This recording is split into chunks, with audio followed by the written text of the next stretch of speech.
Gimana kalau gue bilang ada monitor 27 inci, curve, panelnya bagus, dan harganya nggak sampai 2,5 juta? Menarik ya? Ini dia SPC SF27. Apa? 27 SF? SF27 Curve. Yuk. Monitor ini hadir dengan desain yang masih mirip banget kalau nggak mau dibilang sama kayak seri-seri SF-nya SPC yang sebelumnya. Secara spesifikasi emang kayak nggak banyak beda sama yang versi sebelumnya. Tapi secara kualitas panel, gue bisa jamin ke kalian kalau yang SF27 inci Curve tahun 2023 ini kualitasnya jauh lebih bagus. Beberapa jualannya SPC untuk monitor ini itu di antara lain pertama jelas dari namanya. Ini adalah sebuah monitor curve yang bakal ngasih ya a little bit of immersion lah ketika kalian lagi main game dengan monitor ini karena layarnya yang melengkung.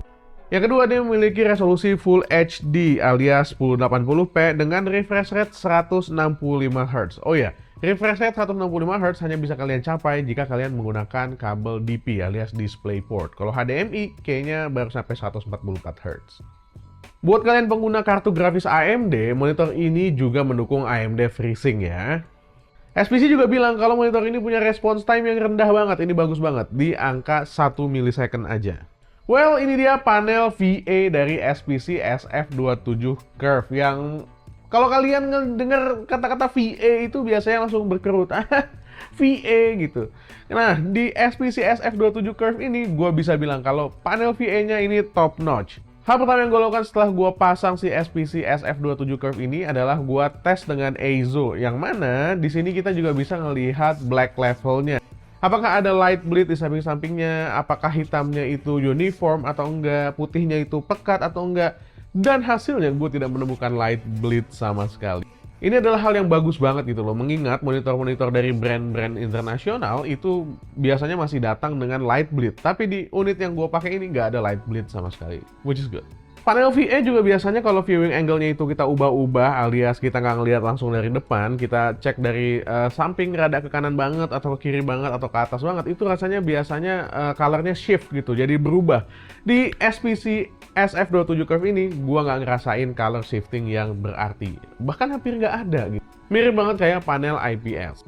Awalnya gue agak ragu ya, apakah ini adalah sebuah panel IPS atau panel VA, tapi berkali-kali gue cek spesifikasi, ternyata SPC bilang kalau ini tuh panelnya VA gitu loh. Jangan-jangan SPC salah nyetak spesifikasi.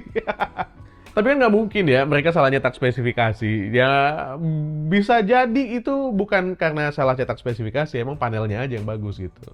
Oke, kita beralih ke desainnya dulu. Desain kakinya masih sama kayak monitor-monitor SPC yang lain. Desainnya huruf V kayak begini dan harus kalian pasang bautnya. Nah, kalau kakinya udah kepasang, kalian cuma bisa tilting atas bawah aja, nggak bisa di swivel kanan kiri dan nggak bisa di adjust ketinggiannya. Jadi emang basic banget lah ya. Di unit yang datang ke gua ini, gua dapat kendala yaitu bautnya kurang panjang. Jadi pas gua pasang, itu baut nggak nyampe gitu loh. Hampir aja monitornya jatuh. Tapi alhamdulillah karena tangan gua masih refleksnya masih nangkap monitornya, jadinya monitornya nggak jatuh ketika gue coba pasang. Gue pikir tuh udah kenceng gitu loh bautnya kepasang. Ternyata karena bautnya kependekan, jadi dia nggak nyangkut gitu. So, solusinya adalah untuk kalian cari baut yang sedikit lebih panjang. Kalian bawa aja ke tukang baut, abis itu cari gitu, udah selesai. Kalau kalian nggak mau ribet-ribet nyari baut dan kalian punya monitor stand atau ARM monitor, itu bisa juga kalian pasang di monitor ini karena dia sudah mendukung VESA mount nih, ada baut-bautnya di sini, jadinya aman. Desain bagian belakangnya kayak gini, masih agak-agak futuristik ala robot gitu ya. Masih mirip banget kayak generasi-generasi sebelumnya, yang warnanya putih. Gue suka banget sama warna putihnya, jadi berasa lebih clean gitu ya. Sayangnya logo SPC-nya nih agak intrusif gitu, gede banget di bagian atas. But that's okay, nggak ada yang ngeliatin monitor di bagian belakangnya, kecuali kalian pasang mejanya itu mengarah ke arah luar gitu. Yang gue suka dari monitor ini adalah kali ini dia hadir dengan joystick. Dulu juga pernah ada monitor SPC yang hadir dengan joystick ya. Jadi buat gonta-ganti menunya tuh enak. Nah, ini cuma ada masalah nih. Kalau kita mau navigasiin di OSD-nya, nah ini OSD-nya kayak gini ngomong-ngomong. Kayak monitor-monitor yang generik lah, kayak monitor biasanya gitu. Itu agak bingung karena joysticknya nggak intuitif. Untuk masuk ke menu misalnya instead of kita pencet ke arah kanan, dia harus dipencet ke arah kiri. Dan untuk diarahin ke bawah, kita harus mencet ke arah kiri, bukan ke arah bawah. Jadi stick kayak gitu, ngerti nggak sih? Jadinya agak rumit emang joysticknya ini. But that's okay karena nggak selalu gua harus mencet-mencet menunya. Jadi selama pemakaian gua aman-aman aja, gua nggak sering pencet menunya sih joystick ini. Nah, yang agak gue kurang suka, ini juga sama kayak monitor yang 24 inci yang sebelumnya gue bahas ya. atau 32 inci yang belum lama juga sempat gue bahas gitu dari SPC, yaitu adalah posisi portnya. Gue nggak masalah dengan posisi port yang menghadap ke bawah kayak begini, cuma yang bikin agak menyebalkan itu adalah posisi portnya ini di bagian bawah banget gitu loh. Jadinya kalau kita lihat dari bagian depan, monitor itu kayak punya jenggot, alias ada kabel yang ngawer dari dari monitornya ke bawah gitu. Dan itu buat kalian yang suka setup clean, menurut gua agak cukup mengganggu ya. Tapi sebenarnya masih bisa diakalin sih dengan naro ya soundbar lah di bagian bawah situ atau speaker, masih oke. Cuma kesel aja gitu loh, kenapa nggak dinaikin sedikit posisi portnya sehingga kabelnya itu bisa kita tekuk ke belakang dan nggak kelihatan sama sekali gitu kabelnya, jadi lebih clean. Monitor ini juga nggak punya speaker ya, tapi dia nyediain port audio kok buat kalian yang pengen nyambungin monitor ini ke speaker eksternal.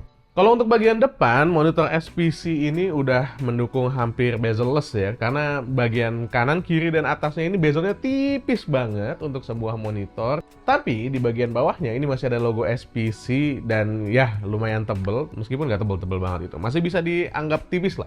Untuk akurasi warnanya sendiri, gue nggak bisa bilang akurasi warnanya berapa karena gue nggak punya alat yang untuk ngukur akurasi warnanya, dan SPC juga nggak ngeklaim apa-apa tentang akurasi warnanya. Tapi gue bisa bilang ini enak banget di mata, nyaman ketika gue pakai, dan warnanya cukup vibrant. Oh iya, dia juga punya fitur HDR ya, tapi kalau itu dinyalain, rasanya tuh HDR-nya tuh agak palsu gitu karena dia nge-boost banget. Warnanya kayak saturasi dinaikin, brightness-nya dinaikin, dan warna hitamnya dibikin pekat atau alias shadow-nya diturunin, dan menurut gua itu malah mengurangi akurasi warnanya. Jadi stay aja dengan color profile yang ada. Tapi serunya di OSD-nya ini dia punya crosshair. Jadi buat kalian yang pengen main tembak-tembakan, ini harusnya ngebantu ya. Secara teori paling nggak. Oke, untuk harga 2 jutaan, ini adalah sebuah monitor yang menurut gua sangat tidak mengecewakan. Banget serius. Karena kualitas panelnya ini oke, terus juga gue nggak nemuin light bleed di dalamnya, gue juga nggak nemuin adanya dead pixel.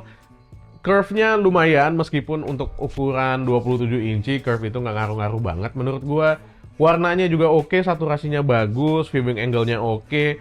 165 Hz-nya itu juga bagus banget untuk sebuah monitor yang harganya segini. Gue nggak bisa komplain apa-apa sih. Hal-hal kecil kayak misalnya posisi port, terus juga kayak misalnya baut yang kurang, nah itu agak parah sih. Tapi itu masih bisa ditoleransi lah, karena kualitas yang kalian dapatkan dari monitor ini itu jauh lebih tinggi menurut gua daripada harganya. Oke, that's it. Mudah-mudahan membantu buat kalian yang lagi nyari monitor buat ngabisin THR, mungkin lagi butuh monitor ya. Ya, bisa jadi monitor SPC SF27 Curve ini cocok buat kalian. Gue Dian dari lagi pamit, selamat berpuasa. Assalamualaikum warahmatullahi wabarakatuh. Bye.